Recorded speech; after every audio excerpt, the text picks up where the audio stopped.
Hey, George, I want to.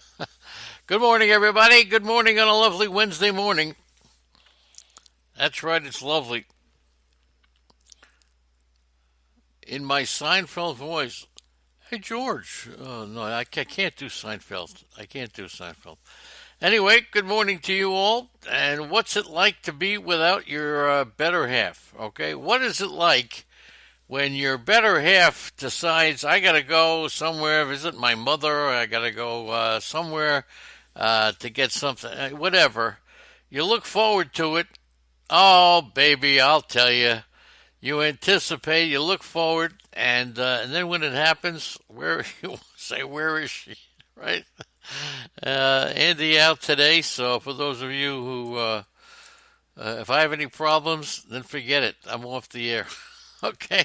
Welcome aboard, everybody, on a lovely Wednesday morning. That's right. Welcome to everybody in the chat room. It's really terrific. We're going to do the nuggets. Then we're going to give you some streaks. Some who's cold. Thank you, Beach Bum. Who are the guys who are off to who have not done well in the recent week or so?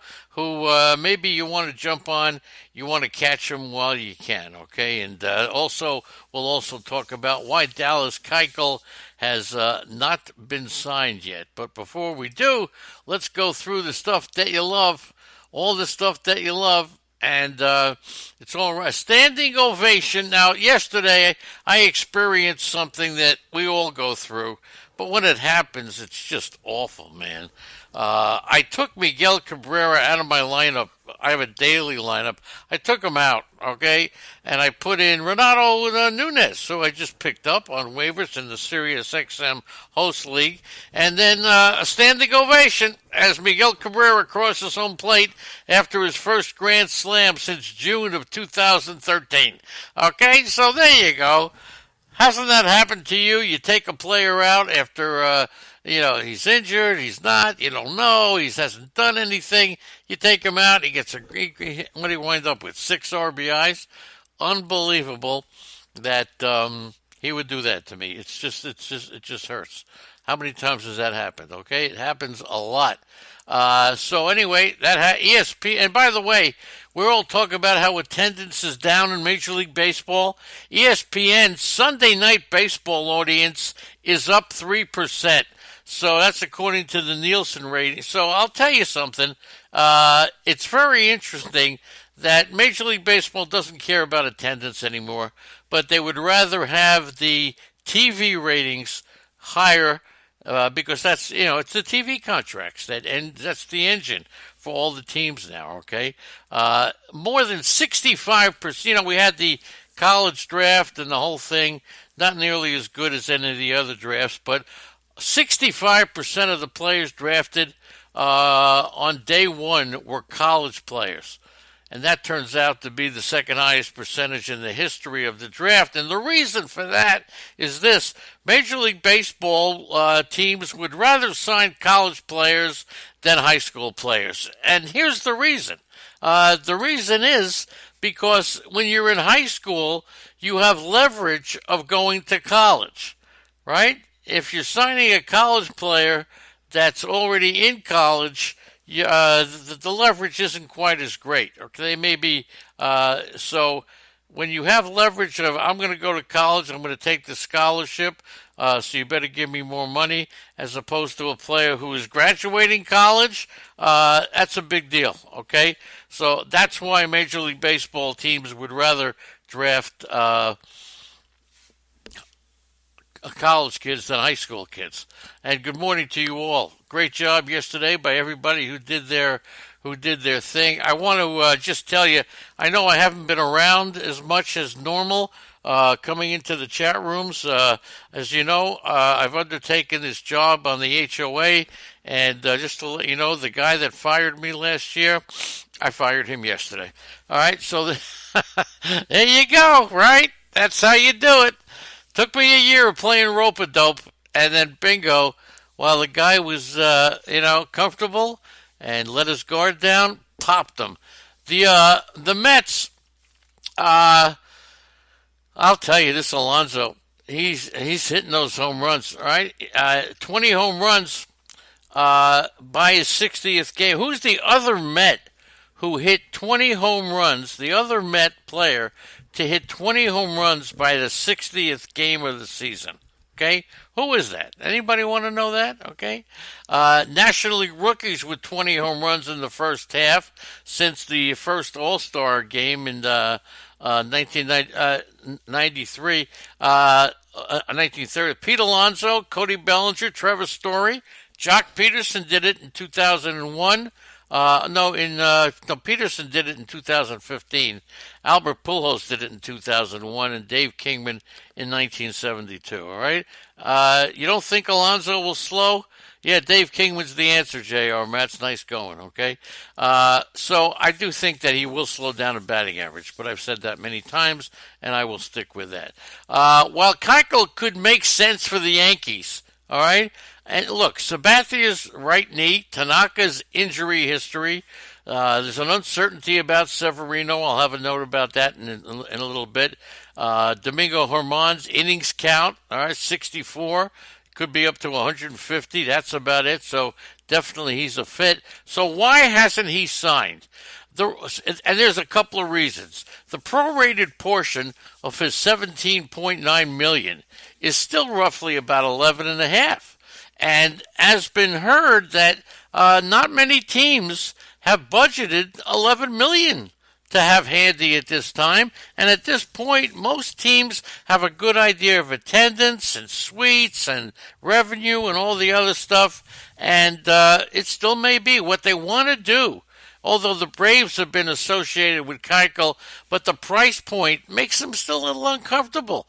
I don't get it, man, with that new stadium and everything. This is bull dinky and poppycock. The Phillies and the Twins, they do have available budget if they want. So do the Cardinals. Of course, the Yankees do as well. But most teams want to start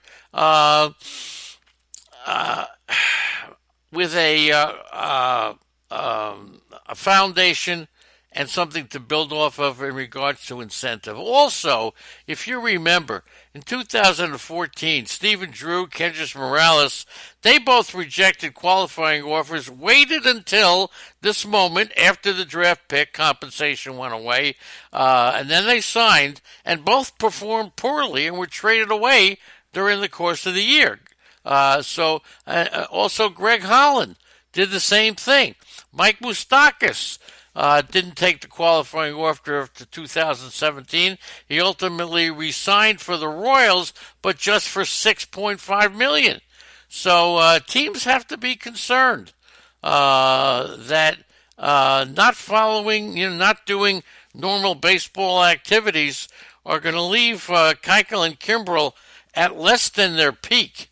Or even though Keuchel is throwing simulated games and the whole thing, there's nothing like it, okay? So these are some of the reasons and they want them to take a contract with a guaranteed base of much less than what they expected, and then have Keuchel and Kimbrel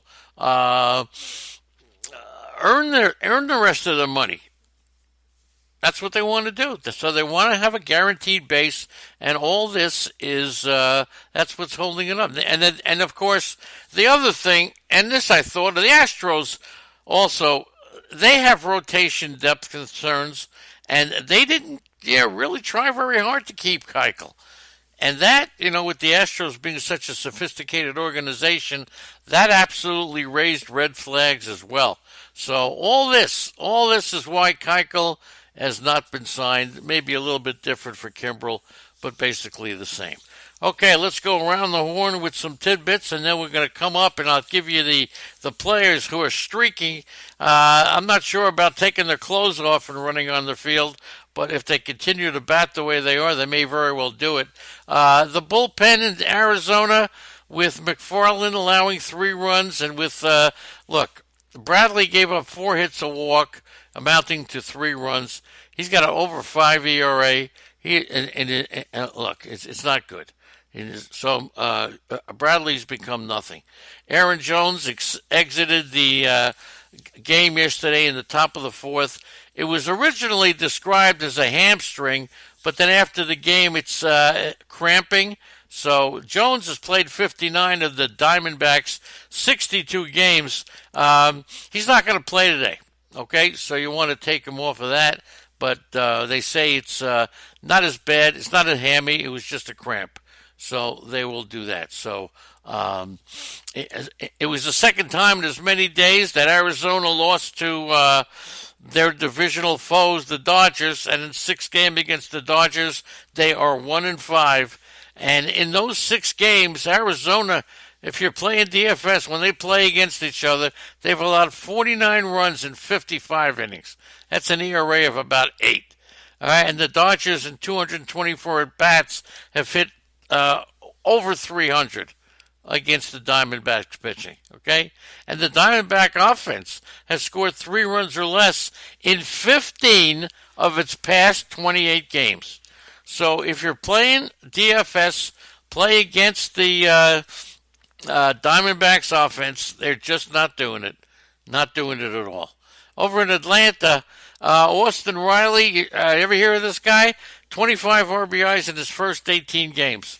Okay, and since 1920, there was only one player who did it more. I'm not even. His name was Mandy Brooks, whoever the hell that was. Okay, so there's no question that Austin Riley is just, look, 25 RBIs, second fastest player to reach 25.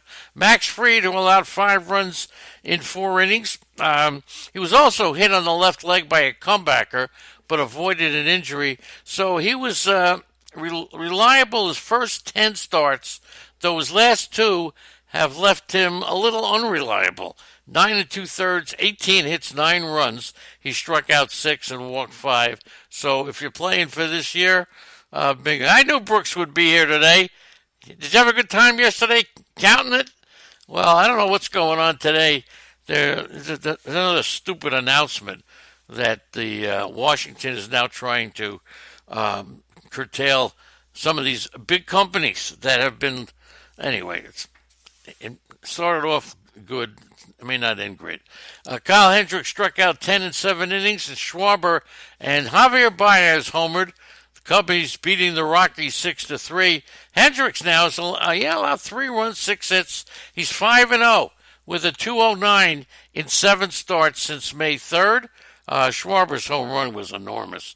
All right, Baez 2-run shot, and Carlos Gonzalez playing against his old team. 1 for 3, run scored, 2 RBIs, and Pedro Strop returned to the Cubbies bullpen, 1-2-3 inning, and all ground outs. That was interesting. So Strop is now the closer in Chicago. Peraza, who has lost his grip to Derek Dietrich, almost like a Wally Pipp kind of thing. All right, I'm getting a phone call, and it's definitely a spam caller, so let's see. I'm not going to take it. It's area code 956. Who the hell lives in that area code? Yasiel Puig crushed a solo home run in center field, his 7th home run in 18 games at Busch Stadium. Don't drop Yasiel Puig. Please don't. He's going to be better. First 2 months of the season, he was underwhelming. All right? He had a 210 batting average, 258 on base percentage. Absolutely the worst in his career. But still, slow start. David Bell just keeps putting them in the middle of the order. Puig has the second most at-bats on the Reds. Okay? Who do you think has the most at-bats on the Cincinnati Reds? Puig has the second most. Who has the most at-bats on the Reds? Okay? Let's see who it is. He's also struggled in April. And with his 6 years with the Dodgers, his average on balls in play sits at 232. 286 is his mark from last year. So I'm telling you, I really believe that Puig is gonna do better. Okay, I think he's gonna do better. Suarez, there you go. The Cincinnati boy gets it. All right, good morning, J.R. Matz, and we'll say hello to everybody in just a minute. After giving up Castillo gave up a home run and a single to the first 2 batters, and he walked 4 guys in the first 3 innings, and then he pitched 1-run ball after that. So look, he's not at his best. His ERA 2.38 hasn't taken a loss since April 3rd when Milwaukee beat him 1-0.